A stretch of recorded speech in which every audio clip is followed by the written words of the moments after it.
회복력의 시대의 그 마지막 챕터입니다. 회복력의 시대는 제레미 리프킨이 쓴 책안에 이분이 챕터 1, 2, 3에서는 어떤 얘기를 했냐면은 챕터 1에서는 연력학 법칙을 이용을 해서 세상이 상당히 바뀌어야 된다. 다시 말하면은 효율적 위주의 삶을 살다 보니까는 세상이 망가졌다. 그 망가진 원인은 연력학 법칙을 몰라서 그렇다. 쉽게 말하자면 에너지라는 게 항상 뜨거운 곳에서 차가운 곳으로 또 그 응집된 곳에서 분산된 것으로 나온단 말이에요. 다시 말하면 석유 에너지를 쓰고 난 후 다시 석유로 되돌리는 일은 불가능하다는 거예요.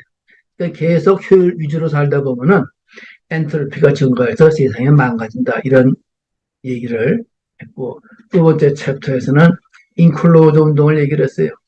옛날에는 땅의 인클로즈만 얘기했는데 지금은 땅뿐만 아니라 바다, 시간, 공간, 심지어 유전자 풀, 전자기기 그 스펙트럼, 지구 거의 모든 부분을 상품화해서 성공을 한 것 같은데 우리의 삶은 실제로 더 바빠지고 마냥 더 피곤해지고 양극화 이루어지고 말이에요. 더군다나 상대적 빈곤감을 많이 느낀단 말이에요. 그래서 그 미국에 있는 우리 가족들을 보면 말이에요. 내 자식뻘들이 전부 다 빚을 지고 살아요. 근데 어떤 친구는 나이 50이 넘었는데 아직도 저 학자금을 좀 못 갖고 있어요. 우리나라도 그렇게 하고 있단 말이에요. 근데 그게 문제가 아니라 무엇보다도 더 염려가 되는 거는 다음 세대의 생존을 염려하지 않을 만큼 위태로워졌다. 이런 얘기란 말이에요. 그리고 챕터 3은 쉽게 말하자면은 세상이 이렇게 비오는 건 왜 그러냐? 이걸 찾기 위해서 그 문제를 나부터 시작을 하는 거예요. 도대체 이 지구적 위기에서 탈출하기 위해서 도대체 뭘 생각을 해야 되느냐? 연구를 했더니 먼저 나에 대한 개념이 잘못된 거 아니냐? 여기에 시작된 거예요. 그래서 그 생태적 자아라는 개념을 만들어냅니다. 그래서 내가 아니라 내가 나 같지만은 아이덴티티 어쩌고저쩌고 떠들어대고 개인의 독립성 떠들어대지만은 사실은 나 자체가 내가 아니라는 거죠. 내 육체 존재 43%밖에 나는 없고 나머지는 전부 다 내 육체라는 게 바이러스, 곰팡이 등 많은 위생물들이 좀 합혀가지고 그들이 더 대부분이라는 거예요. 그러니까 옛날에 그 불교에서 나오는 말이에요. 제법부화 그런 말이 있잖아요. 나에 대한 개념이 다시 그 과거에 제일 유명한 현인들의 생각으로 돌아가고 있다. 현재가 아이덴티티 개념이라는 걸 다시 한번 생각해보자. 다시 말하면 지구 전체 속에서 생태계 속에서 나 혼자의 아이덴티티만 생각해가지고 세상을 더 견뎌낼 수 없다. 이런 얘기를 주로 했어요. 그럼 오늘 그 마지막 부부에서는 그러면 이 세상을 도시 말하면 이 제6의 멸종 시대를 방지하기 위해서 어떻게 해야 되느냐? 그러려면 우리가 효율성 시대에서 회복력 시대로 진입을 해야 되는데 그 진입하는 문제를 또 서너 그 챕터로 나눠서 얘기를 했어요. 오늘 한꺼번에 얘기를 하려다가 도저히 그렇게 못할 것 같고 오늘은 마지막 챕터에 마지막 파트 4 네 부분 중에서 첫 번째 장 챕터 1, 챕터 10, 챕터 10 그 부분을 말씀드리려고 합니다. 이 사진을 보면은 오른쪽에 있는 사람이 유명한 팀 버너슬리라는 사람입니다. 누군지 아시죠? 월드와이드 웹을 만든 사람이 내가 쌍용 증권의 그 부장으로 했을 때 이 사람이 나와서 월드웹 만들어가지고 말이에요. 여러 가지로 얘기를 했는데 상당히 신선하게 느껴졌어요. 그 몇십 년 전은 아니거든, 이 사람이. 이 사람이 31 됐을 때 만들어 놓는데 그 월드와이드 웹을 이용을 해서 산업 시대를 넘어서서 회복력 시대로 들어가자. 이런 얘기가 주가 됩니다. 한마디로 이 사람 얘기는 내가 종합으로 본 말이에요. 제6의 멸종 시대를 맞아서 이제 인류는 거의 모든 일상에서 회복력을 생각하면서 살아가도록 사회 인프라를 구축해야 지구의 미래가 있을 것이다. 그리고 그러한 미래를 만드는 데는 가능하다. 이 얘기예요. 멋있는 말 아니에요? 그 제레미 리프컨의 회복력 시대 인프라는 크게 세 가지를 얘기를 했어요. 첫째는 의사소통 방식. 옛날에는 우리가 뭐 얘기를 하긴 했지만은 아주 소수만 서로 얘기를 했잖아요. 이웃에 있는 부모라든가 형제라든가 이웃이란 말이에요. 현재는 디지털 커뮤니케이션 시대예요. 페이스북을 통해서 수십 명, 수백 명을 만날 수 있고, 또 트위터를 통해서 수만 명. 나 같은 경우 옛날에 팔로워가 10,000명이 넘었었는데 얘기를 할 수가 있고. 이렇게 의사소통 방식이 바뀌었다 이거예요. 그 다음에 에너지의 그 원천이 바뀌었어요. 옛날에는 에너지라는 게 석유, 석탄 뭐 이런 거란 말이에요. 근데 석유, 석탄이 위험하니까 이제는 과학이 발전해가지고 디지털화한 대륙별 전력 인터넷을 만들어가지고 말이에요. 다시 말하면 각 집마다, 각 회사마다, 각 동네마다 전부 다 노드가 생기는 거예요. 그래서 각 집마다 전부 다 태양열 주택이 되고 말이에요. 또 이런 걸 전부 다 이용을 해서 동사무소도 내가 그 수원에 있는 자주 가는 동사무소가 디지털화되어 있어요. 태양력으로 운전을 하더라고. 미국보다는 그 유럽은 더 많을 것 같고 특히 독일 같은데 상당한 부분이 이 디지털화한 그런 전력 인터넷 노드를 갖고 운영을 하고 있습니다. 그걸 대륙별로 하자 만드는데 이 얘기가 이거란 말이에요. 아프리칸 현재 태양이 더 많이 쪼이잖아요. 아프리카에서 만든 그런 그 전력을 유럽으로 보내고 또 남은 거는 또 지구 또 반대편으로 보내고 이런 식으로 말이에요. 그 다음에 세 번째 인프라는 운송 물류 인터넷이에요. 그러니까 물류 인터넷을 디지털화한 물류로 하자 이런 얘기예요. 그 정도 쉽게 설명을 해봅시다. 인프라 혁신의 사회라고 이 사람 말을 붙였는데 Sociology of Infrastructure Transformation. 예를 들면 이런 거예요. 오늘날 우리는 3차 산업혁명이 한창의 시대를 살고 있다. 디지털화한 광대역 커뮤니케이션 인터넷은 태양광 및 풍력 전기로 구동되는 디지털화한 대륙별 전력 인터넷과 수렴되고 있다. 그러니까 수백몇 명의 주택, 그리고 국가의 기업, 지방단체, 농장, 시민사회단체, 모든 기관에서 말이에요.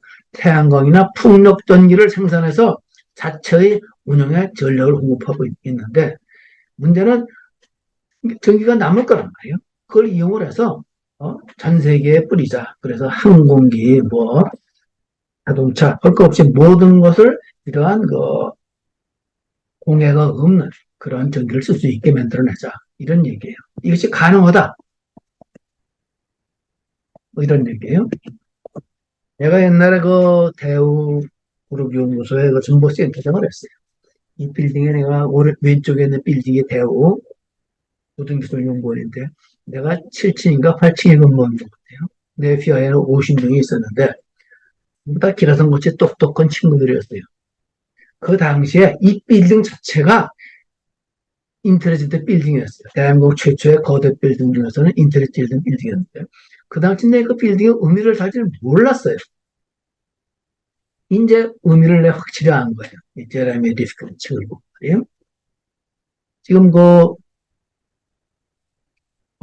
빌딩 사진을 두고 가운데 있는 빌딩 사진인데 이거는 제레미 리프컨의 큰 레포트에 나온 책에 나온 사진인데 거기서 내가 옮겨놓은 사진인데 현재 에너지 절단을 위한 스마트 빌딩 하나만 예를 들어 봅시다.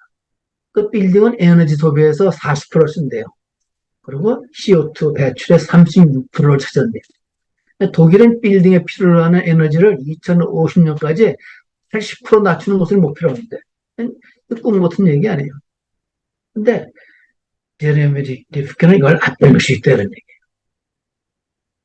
얘기예요. 열병화 장치와 태양광 시스템 등으로 전기를 각 빌딩에서 자체 생산하고 스마트 그리드로 연결되면 이러한 목표를 달성할 수 있다.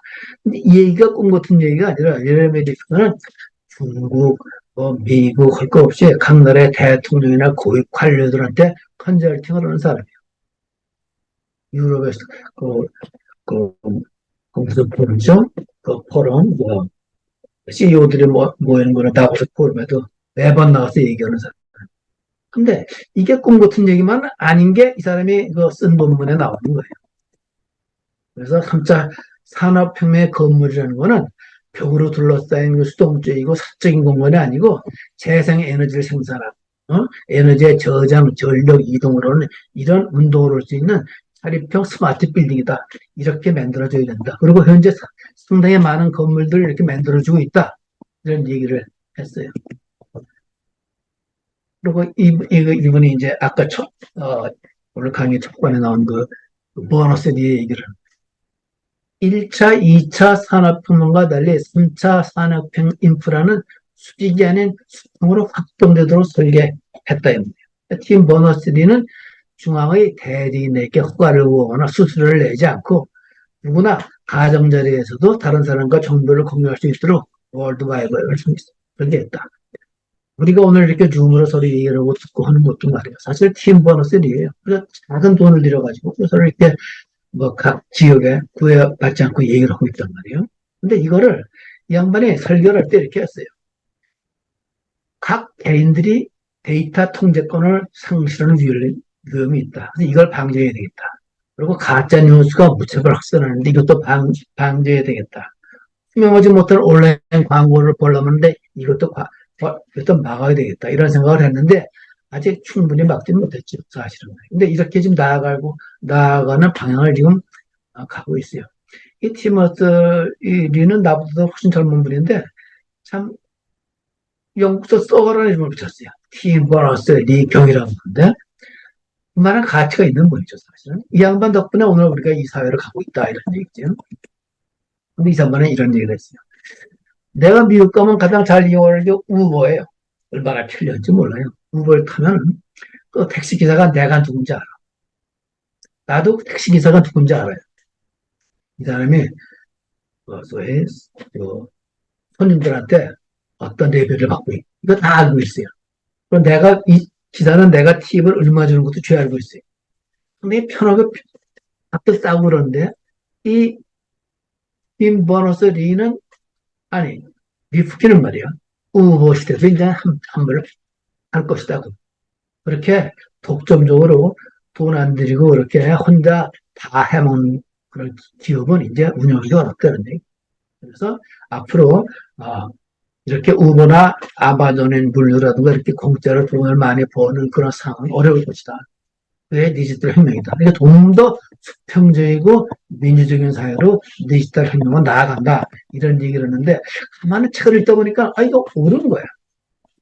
훨씬 앞서서 미래를 본다고 할 수 있겠죠. 그래서 이 회복력 시대는 석탄, 석유, 천연가스의 집중 배동제에 대한 통제권 때문에 군사력 중심의 지정학이 생겨가지고 전쟁도 그러는데 앞으로 우리는 말이에요. 시간들을 가로지르는 디지털 판케아에서 태양광과 풍력 에너지의 공유를 장려하는 생물권 정치의 새로운 시대로 안내한다. 얼마나 멋있는 말인지 몰라요. 이 판케아라는 게 무슨 말이냐면은 3억 년 전에는 대륙이 하나로서 뭉쳐있었대요. 근데 오랜 시간이 흐르면서 분리돼서 현재 7개 대륙으로 됐는데 이런 소위 에너지 분산도 한 군데 대륙에서 이렇게 석유라든가 이렇게 치우쳐 이렇게 석유가 매장돼 있단 말이에요. 바다에도 치우쳐 매장돼 있고.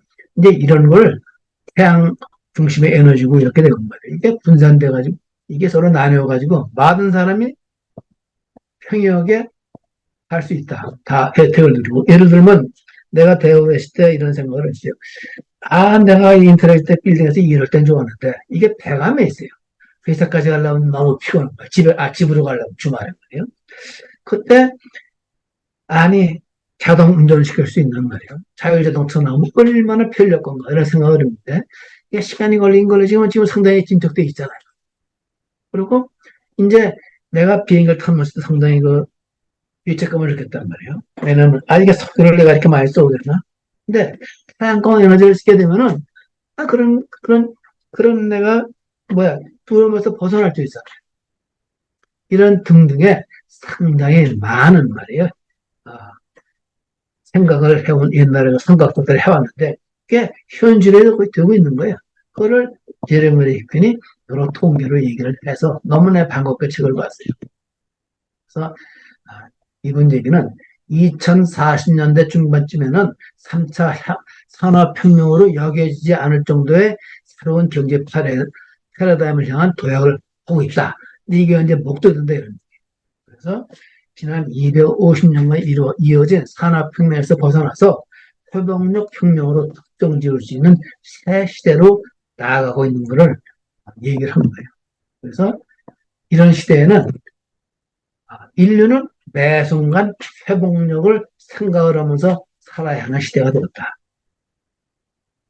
중세, 한참 이 문장이 좋았는데, 중세에는 독실한 신앙과 하늘의 구원을 생각하면서 경건한 삶을 사람이 살았잖아요. 유럽.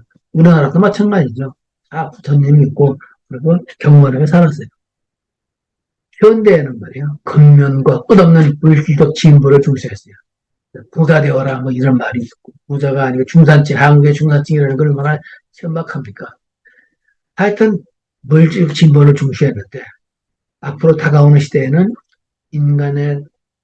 인간이라는 이 종자가 지구의 리듬과 흐름에 맞춰서 다시 매 시간 지구의 회복력을 생각을 하면서 살아가는 것이 강조될 것이다. 그렇지 않으면 우리가 제6의 멸종의 시대를 면할 수가 없어요. 그 멸종의 시대는 인간도 포함된단 말이에요. 그래서 앞으로는 이 소위 efficiency, 효율성은 adaptivity, 적응성에 밀려나고 자연의 분류와 승풍하는 살아 움직이는 지구와의 심오한 재결합에 자리를 내줄 수밖에 없다. 이미 회복력 시대가 우리 앞에 있다. 참 감동적인 문장이었어요.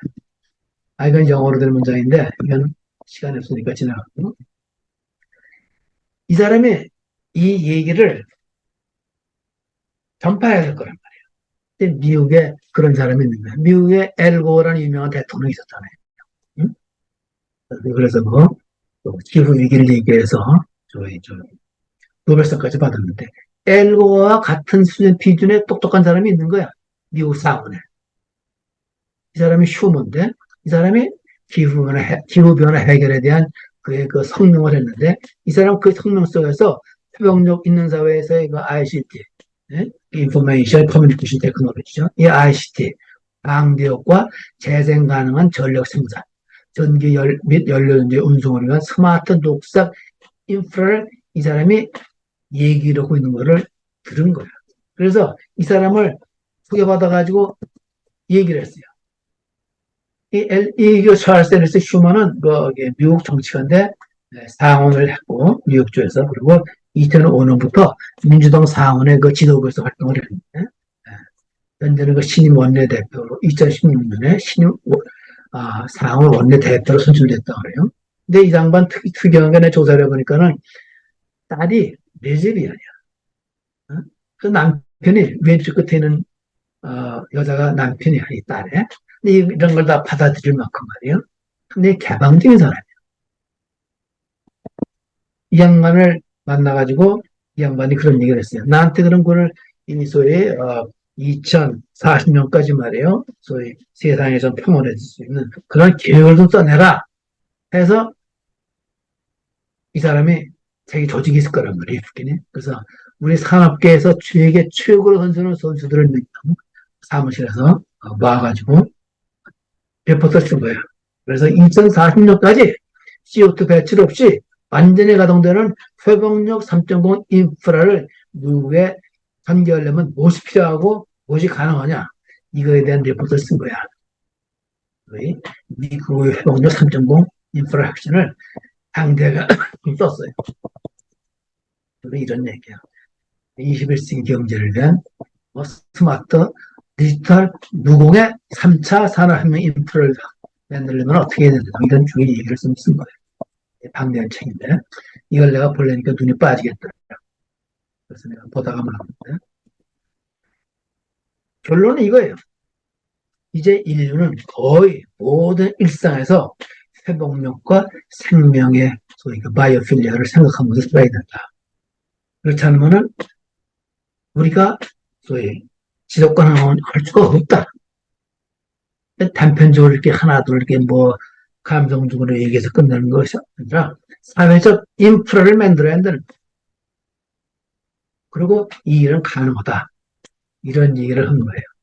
아, 너무 내가 주마가산톡으로 얘기했는데 이게 챕터 10의 얘기고 다음에 챕터 11, 챕터 12, 챕터 3를 내가 이렇게 요약을 해서 오늘 같이 내가 포럼에서 나온 주제들이 있잖아요.